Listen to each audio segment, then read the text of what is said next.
ang relo mo kung tunay. Anong relo yan? Gcash. Ha? Gcash. Gcash. Oh. Gcash pa ito!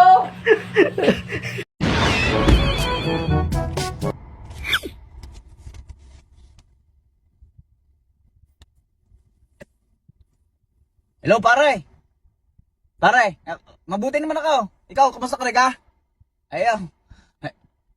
Pare, ako yung may sasabihin sa iyo ha. Ikaw huwag mabibigla. Ikaw naman hindi na iba sa akin. Nakita ko si misis mo.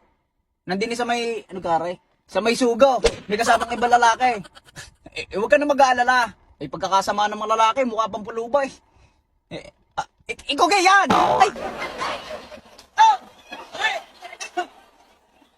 Maestro! Sige.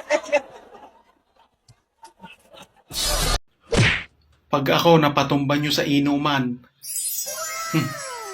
sinasabi ko sa inyo, itayo nyo na lang ako.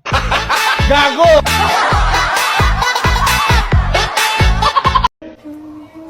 George, where did you bought the Where did you buy? Where did you buy? Don't use two past tenses Where did you buy together. pala? Where did you buy